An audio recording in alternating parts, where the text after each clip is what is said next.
Okay students, अस्सलाम वालेकुम। जो स्टूडेंट्स पीएफ कॉलेज सरगोदा और लोअर टोपा का रिटन टेस्ट दे रहे हैं उनके लिए कुछ इंपॉर्टेंट टॉपिक्स मैं बताऊंगा हर सब्जेक्ट के, ठीक है। इसमें मैं आप लोगों को इंग्लिश के एसेस भी बता दूंगा एंड पे, और साथ में मैं आप लोगों को उर्दू के एसेस भी बता दूंगा, क्योंकि वो बच्चों के लिए काफ़ी मुश्किल होते हैं कि कौन कौन से एसेस करें। और साथ में ये भी बताऊंगा कि उर्दू इंग्लिश के कौन कौन से पोर्शंस करने हैं, और मैथ और साइंस की कौन कौन सी चीज़ें करनी है, और साइंस के इम्पोर्टेंट क्वेश्चन भी बताऊंगा कि टॉप 30 क्वेश्चंस कौन कौन से इम्पोर्टेंट है। ये सारा कुछ आज के लेक्चर में शामिल होगा। तो सबसे पहले तो सब्जेक्ट्स के नाम लिख देता हूं कि आप लोगों ने 4 सब्जेक्ट्स में टेस्ट देना है सरगोदा एंड लोअर टोपा में, जबकि मिलिट्री कॉलेज जेलम और मिलिट्री कॉलेज मरी में आपके 5 सब्जेक्ट्स होंगे, उसमें इस्लामियात भी इंक्लूडेड होगा। क्योंकि इस्लामियात की मैं टास्किंग नहीं देता, इसलिए जो लोग मिलिट्री कॉलेज जेलम और मिलिट्री कॉलेज मरी में भी टेस्ट दे रहे हैं वो क्लास 7 के पंजाब का इस्लामियात अच्छी तरह से कर ले, और खासकर उनके एक्सरसाइज क्वेश्चंस कर लेना, ठीक है। ये जो तैयारी मैं करा रहा हूँ, आप लोगों ने माशाल्लाह काफ़ी ज़्यादा चीज़ें पढ़ी भी होगी, और अभी आखिरी 10-15 दिन है। इसमें आप लोग अगर इन टॉपिक्स को अच्छी तरह से रिवाइज कर ले, जो ऑलरेडी आप लोगों ने याद किए हुए हैं, तो आप लोगों का टेस्ट बहुत अच्छी तरीके से हो सकता है। तो सबसे पहले हम बात करते हैं उर्दू की, कि उर्दू में आप लोगों ने कौन कौन सी चीज़ें पढ़नी है। ओके, मजमून और खुतूत में बाद में बताऊंगा, मैं प्रियोरिटी वाइज बता रहा हूं, प्रियोरिटी वाइज जरा नोट कर लेना, ठीक है। उर्दू में सबसे पहले नंबर पे मुहावरात और ज़रबुल इम्साल। आप लोगों के पास कोई ना कोई कैडेट गाइड जरूर होगा। अक्सर मैं सजेस्ट करता हूं कि डोगर पब्लिशर्स का आपके पास पीएफ गाइड होना चाहिए। तो जिन स्टूडेंट्स के पास डोगर पब्लिशर्स का पीएफ गाइड है, या डोगर ब्रदर्स का कैडेट गाइड है, या आसान कैडेट गाइड है, किसी भी कैडेट गाइड या कैडेट साइजी से आप मुहावरात और ज़रबुल इम्साल अच्छी तरह से याद कर लें। दूसरे नंबर पे दुरुस्तगी जुमले। अच्छा, मुहावरात के मतलब आपको लाजमी पता होना चाहिए, तब आप एक अच्छा जुमला बना सकते हो। ज़रबुल इम्साल से 2 किस्म के क्वेश्चन आते हैं। कभी वो कहते हैं ज़रबुल इम्साल को जुमले में इस्तेमाल करें, तो आप भी जुमले में इस्तेमाल करेंगे। लेकिन अगर वो बोले कि जो ज़रबुल इम्साल का सिर्फ मतलब बता दे, फिर आपको सिर्फ मतलब लिखना है। दुरुस्तगी जुमले भी जब आप अपने कैडेट गाइड या पीएफ गाइड में देखेंगे तो आपको नजर आ जाएंगे कि रोजमर्रा की हम क्या गलतियां करते हैं, स्पेलिंग हम कौन सी मिस्टेक करते हैं, मुहावरतन हम कौन कौन सी गलतियां कर रहे हैं, ग्रामेटिकली जुमलों में क्या क्या गलतियां होती हैं, तो ये भी आप वहां से कवर कर लेना। मुहावरात, ज़रबुल इम्साल, दुरुस्तगी जुमले। नंबर 3 पे मैं लिखूंगा ग्रामर, ग्रामर वर्क। अब ग्रामर में 3 चीजें हैं सिंपल, इसम, फेल और हुरूफ। ये 3 चीजों का मजमुआ है ग्रामर। इसम के काफी ज्यादा अकसाम है। ओके, मानी के लिहाज से अलग किस्में हैं, जैसे इसमें मारिफा, इसमें नकेरा, फिर इसमें मारिफा के अकसाम, इसमें नकेरा के अकसाम, ठीक है। ये जो अपना ग्रामर बुक होगा ना आपके पास, या पीएफ गाइड या कैडेट गाइड, तो उसमें ग्रामर का पूरा पोर्शन बना हुआ है। उसमें आप इसम के जितने भी अकसाम मिले तो आप 100% याद कर लें। अच्छा, इससे 2 किस्म के सवाल आते हैं। एक आता है कि यार इसको डिफाइन करो, मतलब आपने डिफिनेशन भी लिखना है और साथ में एग्जांपल भी देना है। और एक आता है कि आपने जो है वो इसम, फेल और हुरूफ के उन्होंने कोई मिसालें दी होगी, आपने उसका नाम लिखना है। जैसे उन्होंने जनाब वो मिसाल दे दी चाकू। चाकू इसम का कौन सा किस्म है, चाकू या तलवार, तो आप लिखेंगे इसमें आला, इसमें आला। इस तरह आ जाता है जनाब कि किसी जो परिंदा है उसके आवाज को क्या कहते हैं, वो कौन सी इसम है, जैसे टी टी, काए काए, चू चू, ये कौन सी इसम है। तो आप कहेंगे यार ये तो इसम सूत है, क्योंकि सूत उर्दू में किसको कहते हैं, आवाज को कहते हैं। तो ये आपसे इसम, फेल और हुरूफ के बारे में 2 किस्म के सवाल किए जा सकते हैं। या तो डिफिनेशन, तो डिफिनेशन आपने लिखना है, लेकिन डिफिनेशन के साथ एग्जांपल लाजमी लिखना, या उन्होंने एग्जांपल आपको दिया होगा और आप उसका नाम लिखेंगे। फेल, फेल के अकसाम, पहले हाल, पहले मुस्तकबिल, पहले माजी। अच्छा, पहले माजी के अकसाम तो 100% याद करें, क्योंकि उससे एक सवाल पक्का है। और ये फेल की अकसाम में आप गर्दान जरूर कर लीजिएगा, क्योंकि गर्दान पेपर में ये 2-3 सालों से मुसलसल आ रहा है, ठीक है, कि इसमें पहले इस्तिमरारी की गर्दान करे, पहले माजी की गर्दान करे, पहले माजी कौन सा है, पहले माजी मुतलक है उसकी गर्दान करे। तो गर्दान बहुत सिंपल सा है, वो आप लोग अपने अल्फाज में भी कर सकते हो। 4th नंबर पे अप्लाइड ग्रामर, जैसे जमा वाहिद, अल्फाज मुतजाद,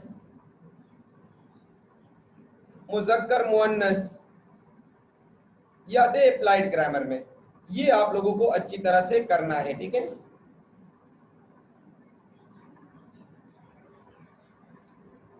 फाइव नंबर पे देखिए, जमा वाहिद में आप लोग कोशिश करें कि पीएफ गाइड में तो काफ़ी ज़्यादा जमा वाहिद है, तो वो आप सारी तो नहीं कर सकते, इसलिए आप लोग वो वाले कर ले पेज जिसमें लिखा हुआ है कि पीएफ में साबिका इम्तिहानात में पूछे गए सवालात, तो 1 या 1.5 पेज होगा, वो आप कर लेना, मतलब उसके इम्पोर्टेंट कर लेना जो बार बार आ रहे हैं पेपर में, ठीक है। उर्दू में तशरीहात जो आप लोग क्लास 7 का उर्दू पढ़ रहे हैं ना, क्लास 7 का, उस क्लास 7 की उर्दू से ही तशरीहात आते हैं, तो अगर एक नजर रीड कर सको तो ज्यादा बेहतर होगा, ताकि आप उस पर अच्छा लिख सको। अदरवाइज आप लोग तशरीहात पे खुद से भी लिख सकते हो।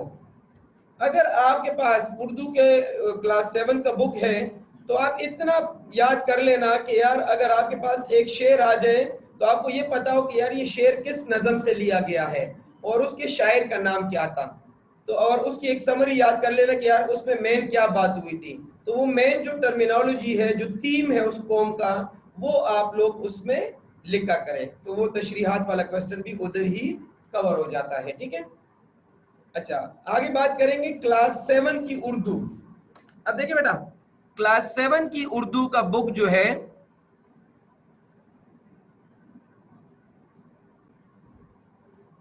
6 नंबर पे मैं आऊंगा किसकी जानिब, खुतूत। खुतूत पीएफ गाइड में काफी ज्यादा है, तो सारे याद करने की जरूरत नहीं है, 2 से 3 याद कर लेना। पैटर्न पता होना चाहिए, बाई के नाम खत लिखना है तो कैसे लिखना है, एडिटर ऑफ न्यूज़पेपर के नाम खत लिखना है तो कैसे लिखना है, फॉर्मल लेटर अलग होते हैं, इनफॉर्मल अलग होते हैं, ठीक है, तो पैटर्न जरा आप लोगों ने फॉलो करना है। 7 नंबर पे मैं लिख देता हूं आप लोगों को मजमून। अब मजमून तो काफी ज्यादा है पीएफ गाइड में, बच्चे परेशान है कौन कौन सा करें, इसलिए मैं आप लोग कुछ इंपॉर्टेंट मजामीन भी बता देता हूं और नेक्स्ट लेक्चर में भी बताता जाऊंगा। लेकिन जैसे कि अभी मैंने पिछले टेस्ट में आप लोग को कुछ मजमून दिए थे, उसमें मैंने आप लोग को बोला था कि एक मजमून नज़्म ज़ब्त की अहमियत, ये काफी इंपॉर्टेंट मजमून है। दूसरा, अल्लामा इकबाल हमारे कौमी शायर, ये काफी इंपॉर्टेंट मजमून है। पिछली दफा एक मजमून आया था पाकिस्तान के मसाइल और उनका हल, ये एक इंपॉर्टेंट मजमून है। इस दफा कोरोना वायरस के ऊपर भी मजमून आ सकता है, कोरोना वायरस एक वबा है, इसके ऊपर भी मजमून आ सकता है, ये आप लोग लिख सकते हो। अच्छा, मजमून में एक प्लस पॉइंट आपको बता दूं ना, क्रिएटिव राइटिंग सीख लो यार, मजमून याद ना करो, क्रिएटिव राइटिंग, क्योंकि अक्सर मुझसे लोग पूछते हैं कि भाई इस दफा कौन सा मजमून आएगा। अबे मुझे इस तरह जो है ना, मैं कोई इल्म तो नहीं रखता कि मुझे पता होता है कि ये मजमून आएगा, मैं तो गिस लगाता हूँ, लेकिन गिस से बेहतर है कि आप क्रिएटिव राइटिंग सीखें। क्या करें, आप पीएफ गाइड से कोई भी एक मजमून याद कर लें और उस मजमून को अपने अल्फाज में लिख लें, फिर एक और याद कर लें अपने अल्फाज में लिख लें। जब आप 2 से 3 मजमून लिख लेते हो तो आपके अंदर क्रिएटिव राइटिंग एबिलिटी पैदा हो जाती है, तो आपको कोई भी टॉपिक दिया जाए तो आप आराम से उस पर मजमून लिख सकते हो, इसमें कोई शक नहीं है कि मजमून लिखना बहुत ईजी है, ठीक है। अच्छा, साबिका, ये जो मैंने ग्रामर बता दी ना, इसम फेल हुरूफ, इसमें मैं भी एंड पे लिखूंगा उर्दू क्लास 7 बुक। मैंने क्या लिखा, उर्दू क्लास 7 बुक, ये मैंने क्यों लिखा, इसके आपने 2 चीजें करने हैं, क्वेश्चन आंसर्स नहीं करने हैं। एक्सरसाइज के अंदर जो इतने क्वेश्चंस हैं, मतलब मुहावरात है, अल्फाज मुतजाद है, जुमलों में इस्तेमाल है, वो चीजें करनी है, उसको हम कहेंगे एक्सरसाइज ग्रामर वर्क। और उस ग्रामर वर्क में लाहिका की तारीफ क्या है, साबिका की तारीफ क्या है, ओके, और रोजमर्रा किसे कहते हैं। अब ये ऐसे सवाल पेपर में आ चुके हैं जो सीधा सीधा क्लास 7 की उर्दू बुक में मौजूद है, तो ये आप लोग आराम से वहां से कर सकते हैं। काफिया किसे कहते हैं, लाहिका किसे कहते हैं, एक दो मिसालों से वाजे करें। तो ये चीजें ऐसी हैं जो आपको उर्दू के बुक में आराम से मिल जाएगी, ठीक है। तो ये 8 टर्मिनोलॉजीज है जो मैंने आप लोगों को बता दी है। इसमें शायद मैंने कुछ मिस किया हो क्योंकि मैं जुबानी लिख रहा हूँ, मेरे पास कोई बुक शुक नहीं है, लेकिन अगर आप लोग ये चीजें सारी कर लेते हो तो आराम से आप लोग पेपर क्लियर कर सकते हो। अब चूंकि आज 29 डेट है और 11 को आप लोग का पेपर है, तो आप लोग के पास हार्डली 11 to 12 डेज है। तो अगर आप इसमें से डेली एक एक टारगेट भी कर लेते हो तो फिर भी आपके पास 2-3 दिन बच जाएंगे। तो उसमें आप जो चीज रह जाए, जैसे मुतज़ाद मुज़क्कर मुअन्नस अगर रह गया तो वो आप उन 2-3 दिन में भी कर सकते हो। तो ये थे सारे टारगेट सिलेबस जो सरगोदा, लोअर टोपा, military college Jhelum, military college मरी या दूसरे कोई भी कैडेट कॉलेज के सिलेबस, कोई भी कैडेट कॉलेज के पेपर में ये क्वेश्चंस, ये टारगेट्स आ सकते हैं। तो अगर आपके ये टारगेट्स कवर्ड हो तो आप आराम से कर सकते हैं। उसके अलावा पीएफ गाइड के एंड पे आपको मिलेंगे, पीएफ गाइड के एंड पे आपको मिलेंगे क्या वाला, मारूजी सवालात। तो मारूजी क्वेश्चन भी लाजमी कर ले। क्यों? और वो तब करें जब आपने ये सारा कुछ कर लिया हो, उसमें आपको काफी ज्यादा अच्छे अच्छे एमसीक्यूज मिल जाते हैं, ठीक है। एक चीज मैं भूल गया, वो छोटा सा टॉपिक है, छोटा सा टारगेट है, और वो है मुतशाबे अल्फाज। वो क्या है? मुतशाबे अल्फाज पे जुमले बनाना। तो ये भी पीएफ गाइड या कैडेट गाइड में ऑलरेडी मौजूद है। अच्छा, ये दो चीजें तो ये कवर हो गई। दो चीजें हैं जो पीएफ गाइड में नहीं है और आप लोगों ने करने हैं, कैडेट गाइड में है। वैसे मैं आप लोगों से व्हाट्सएप ग्रुप पे पिक्चर भी शेयर कर चुका हूं। वो क्या है? हुरूफ के अक़साम, हुरूफ के अक़साम और मुरक्कबात के अक़साम। ये दो टॉपिक पीएफ गाइड में नहीं है लेकिन कैडेट गाइड में है और हर दफा पेपर में आ रहे होते हैं, हर दफा पेपर में आते हैं। तो ये आप लोग या तो 11-12 नाम दे देना इन टारगेट्स को, या कोई भी नाम नहीं दे देना, ये आप लोग एक्स्ट्रा याद कर लेना। तो ये था जनाब उर्दू का सिलेबस। अब हम आते हैं इंग्लिश सिलेबस की जानिब कि इंग्लिश में आप लोग को क्या क्या कवर करना है। कवर नहीं है अभी, तो आप लोगों ने माशाल्लाह काफी कुछ पढ़ा हुआ है, रिवीजन करनी है इन चीजों की। सबसे पहले नंबर पे इंग्लिश में आप लोगों ने टेंसेस की रिवीजन करनी है। टेंसेस से 3 किस्म के सवाल आ सकते हैं। पहला question Urdu to English, Urdu जुमले दिए होंगे, आपने इंग्लिश में कन्वर्ट करने हैं, तो आप पीएफ गाइड से उर्दू वाले याद कर ले, वो सबसे बेस्ट है। दूसरा do as directed. Do as directed का मतलब है कि आपको उन्होंने बताया होगा एक सेंटेंस, जैसे एक सेंटेंस अक्सर आता है पेपर में, ही डिड इट, इसको नेगेटिव बना दो। इसको क्या बना दो? Change into negative. अब आप गेस करें कि इसका नेगेटिव क्या होगा। तो इसका नेगेटिव होगा he did not do it. Okay, did से डू बन जाएगा, तो he did not do it इसका नेगेटिव होगा। इसको कहते हैं डू इज डायरेक्टेड। ये भी टेंसेस से आ सकते हैं।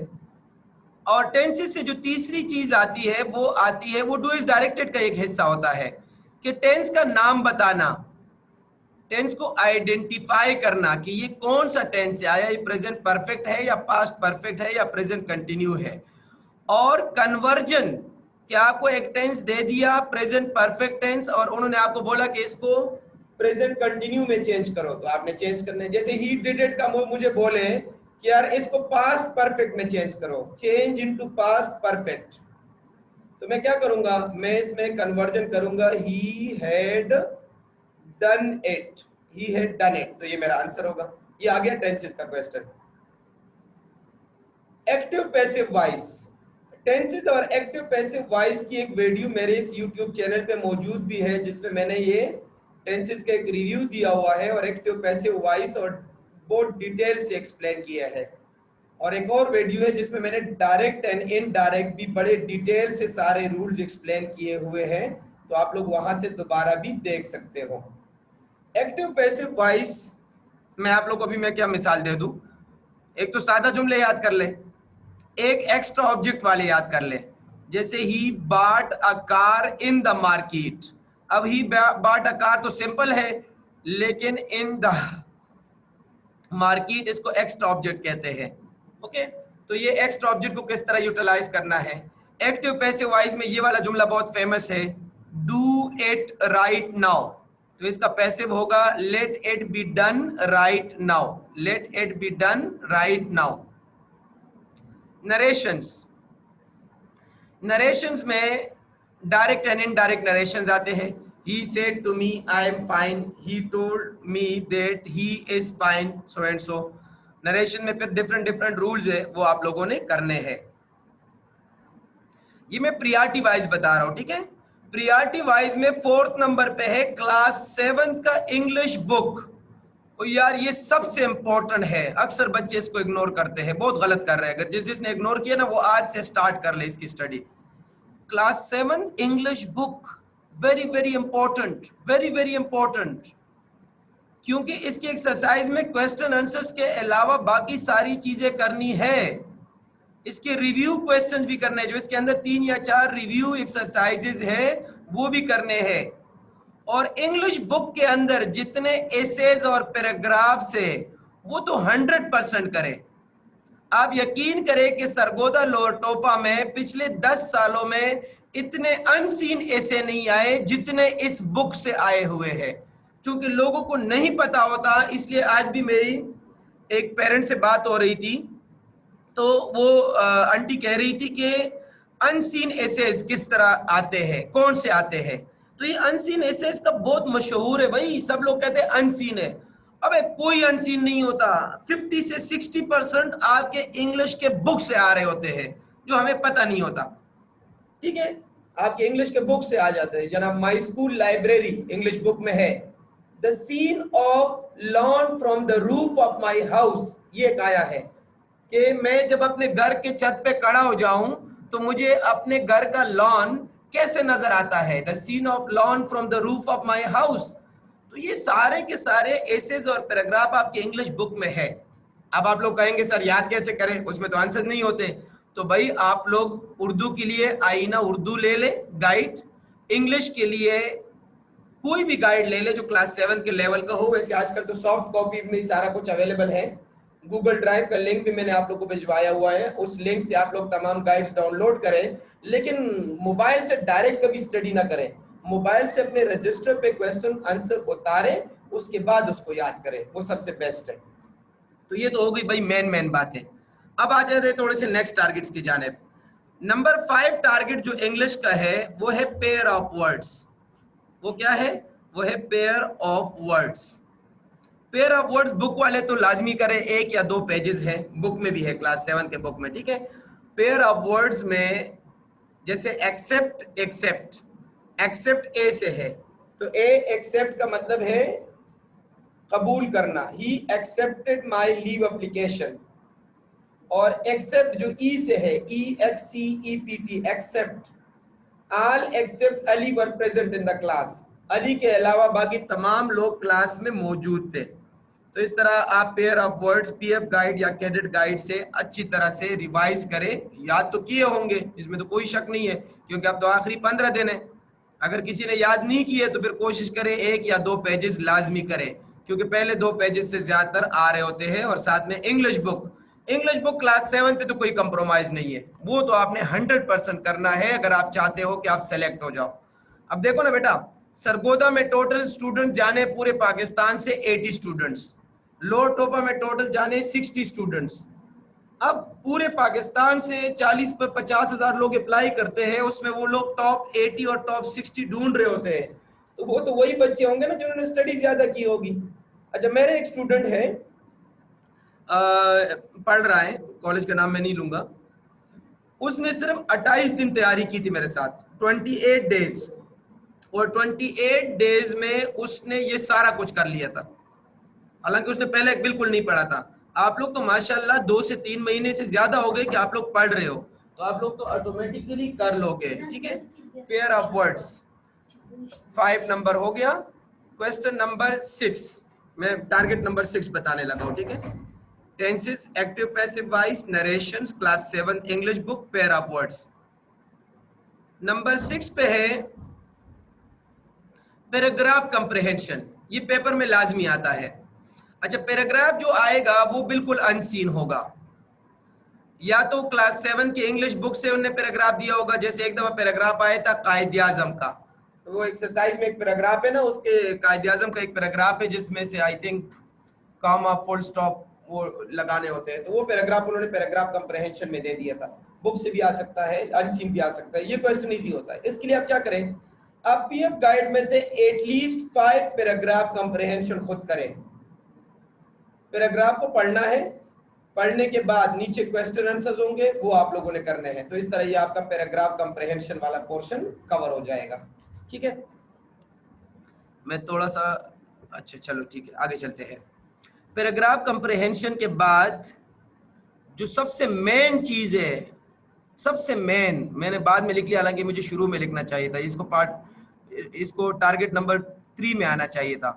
Parts of speech. ओ भाई, पार्ट्स ऑफ स्पीच की डिफिनीशन तो आपको एग्जैक्ट याद होनी चाहिए, डिफिनीशन, ओके, और डिफिनीशंस के साथ एग्जांपल्स। ये तो पेपर में सीधे सीधे आ जाते हैं कि जनाब define adjective and write down it's examples. तो ये पार्ट्स ऑफ स्पीच। और एमसीक्यूज में, जैसे कि मैं आप लोगों को कई मॉडल पेपर्स करा चुका हूं, एमसीक्यूज में पार्ट्स ऑफ स्पीच के जो एमसीक्यूज आते हैं उसमें टाइप्स आ जाते हैं कि types of adjective, types of adjective में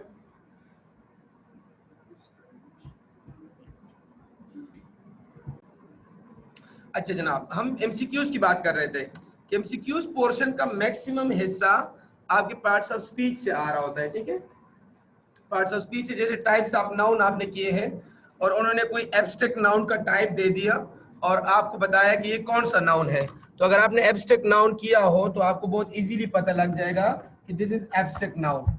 ठीक है, तो कोशिश करें कि इसको एक दफा रीड आउट भी करें, समझ भी ले, तो आप आराम से वो क्वेश्चन पे कर सकते हो। ठीक है,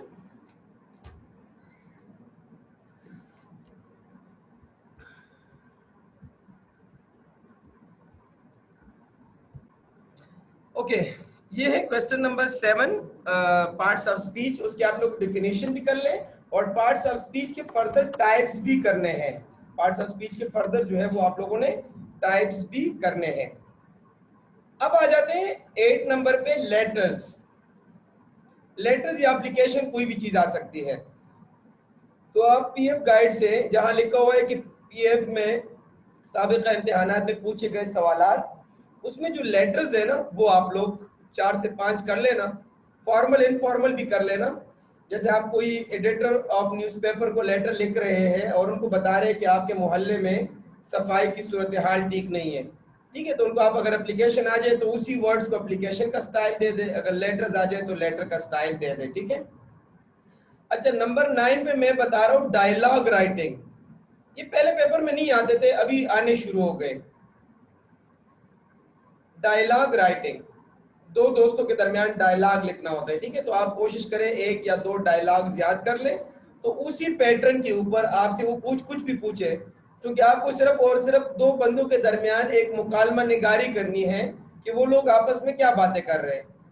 तो इस पे खैर फुल मार्क्स बहुत कम ही मिलते हैं क्योंकि आप लोग ग्रामेटिकल मिस्टेक्स करते हो, कोलोन सेमी कोलोन का नहीं पता होता। लेकिन अगर आप लोग ये पूरा एक पेज लिख लें तो आप आराम से वो डिजायर्ड टारगेट को अचीव कर सकते हैं कि उन्होंने जो पूछा है वो आप लोग आराम से अचीव कर सकते हो। ठीक है, इसका मैं आप लोगों को एक पैटर्न भी भिजवा चुका हूँ पिछले दिनों व्हाट्सएप ग्रुप पे। ओके, नंबर 10, एसेस या पैराग्राफ। जैसे कि मैंने आप लोगों को बता दिया कि एसेस या पैराग्राफ क्लास 7 के बुक पंजाब से, वो तो आप 100% करें, वो तो आप 100% करें। उसके अलावा क्लास 7 के इंग्लिश से एसेस और पैराग्राफ आप लोग 100% करें। उसके अलावा मैं आप लोगों को कुछ इंपॉर्टेंट एसेस भी अपकमिंग लेक्चर में बता दूंगा, 2 से 3 एसेस भी बता दूंगा कि जो आप लोगों ने प्रियॉरिटी पे करनी है। ठीक है, पर्सनालिटी वाला एक ऐसे आप लोग अभी से याद कर लें, जैसे आपके पीएफ गाइड में है पोस्टमैन के ऊपर।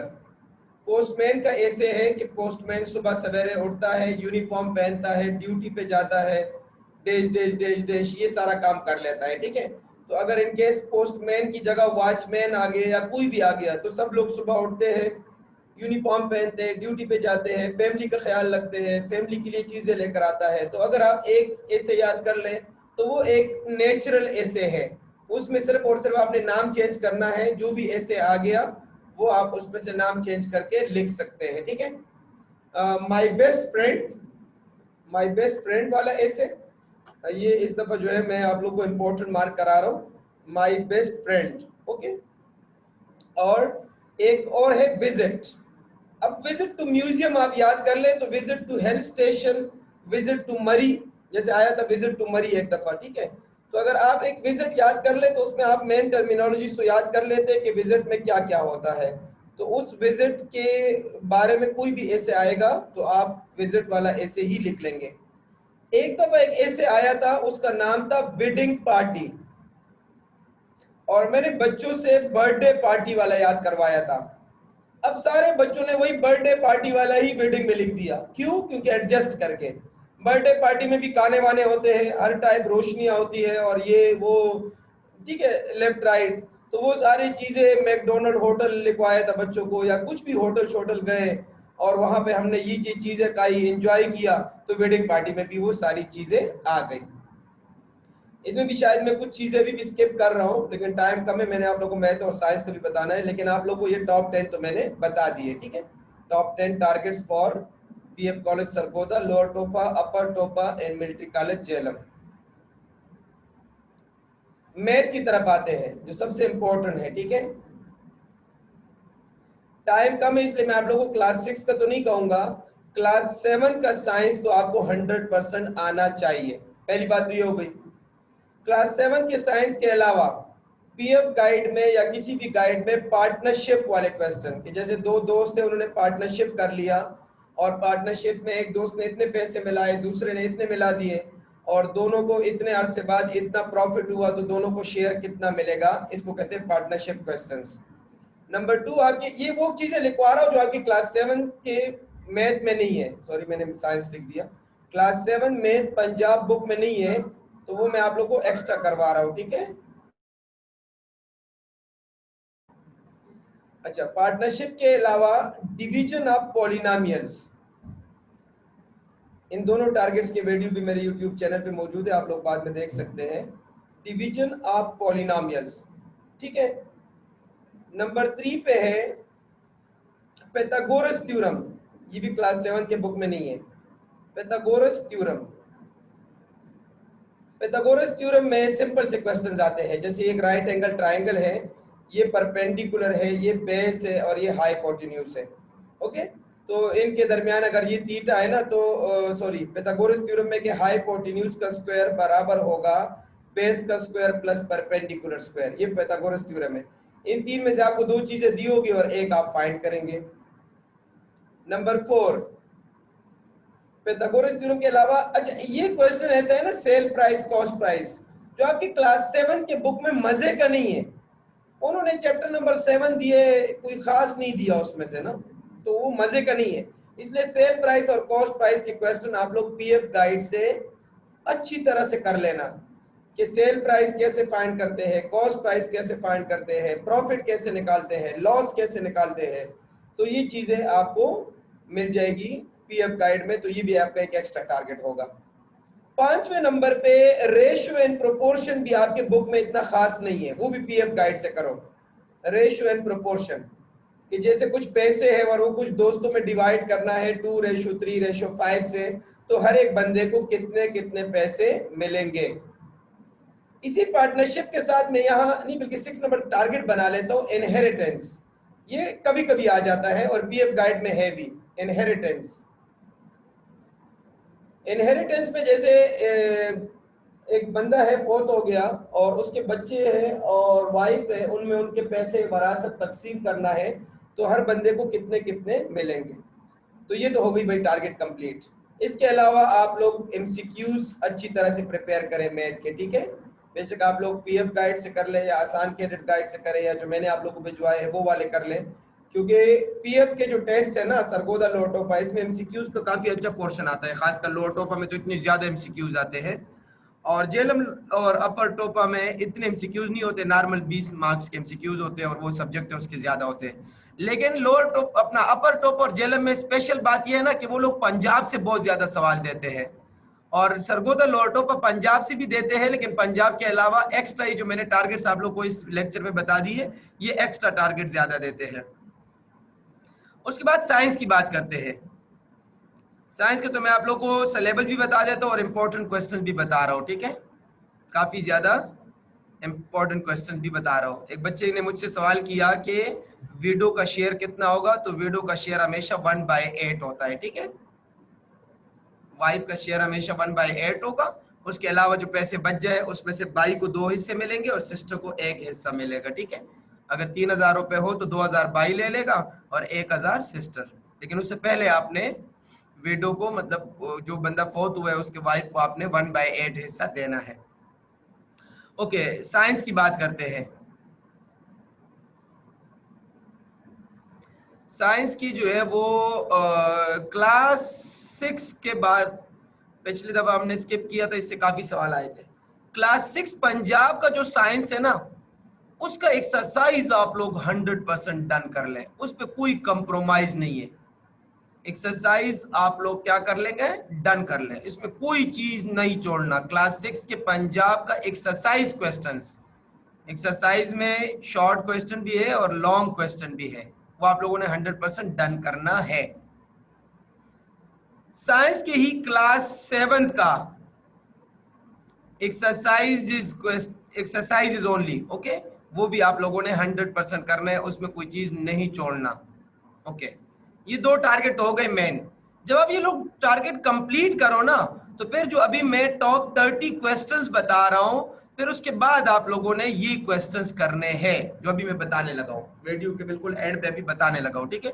टॉप 30 क्वेश्चंस वो कौन कौन से हैं, वो मतलब इंपॉर्टेंट है। अच्छा, इस क्वेश्चन में मैंने आई थिंक 6 क्लास के क्वेश्चन शामिल नहीं किए थे, इसलिए 6 क्लास के एक्सरसाइज तो 100% डन करें और 7 के एक्सरसाइजेस करने के बाद फिर इन क्वेश्चंस को प्रायोरिटी दे, क्योंकि हर दफा पेपर में इन्हीं में से जो है वो पेपर तकरीबन बन ही जाता है और ज्यादातर क्वेश्चंस इसी 30 में से आ जाते हैं जो मैं भी बताने लगा हूं, ठीक है। वो कौन कौन से क्वेश्चंस हैं उसको जरा आप लोग गौर से देखिएगा।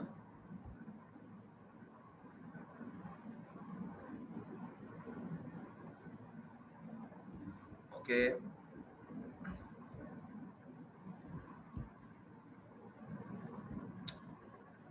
क्वेश्चन नंबर 1 से स्टार्ट कर लेते हैं ना। Question number 1,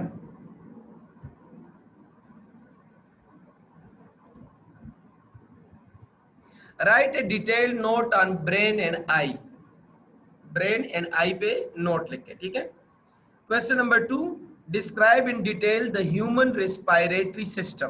question number 2, describe in detail the human respiratory system. Question number 3, what is mean by breathing and respiration, ठीक है, ये 2 दफा आ चुका था, मैंने इसलिए इंक्लूड किया है इसमें। Question number 4, right A detailed note on heart, also explain its parts, structure and function. यहाँ मैं फंक्शन का लफ्ज भूल गया हूँ, ठीक है, असल में मैंने एक कागज पे लिखे थे और ये किसी बच्चे ने व्हाइट बोर्ड पे फिर लिख दिए थे, ठीक है, तो फंक्शन का लफ्ज वो भूल गया है, इसमें आखिर में फंक्शन भी है, ठीक है। What are arteries and veins, ये है question number 5। Question number 6, describe the structure of roots, also study the structure of stem and leaves. Root, stem and leaves को स्टडी करना। उसके बाद है parts of a flower, parts of a flower, flower के parts आप लोग को माशाल्लाह याद भी है ऑलरेडी, ठीक है। Flower is the main reproductive organ, इसके 4 पार्ट्स होते हैं और वो 4 के 4 पार्ट्स आप लोग को याद भी है माशाल्लाह। डिफाइन फर्टिलाइजेशन, फर्टिलाइजेशन क्या चीज है, question number 8। Question number 9, explain the structure of seed, also study the structure of fruit, ठीक है, वो फर्टिलाइज्ड एग और फर्टिलाइज्ड ओवरी वाला टॉपिक है, ठीक है, जिसमें से आपने सीड और फ्रूट की डिफिनेशन लिखनी है। तो ये थे क्वेश्चन नंबर 9 तक। उससे नेक्स्ट क्वेश्चन पे चलते हैं।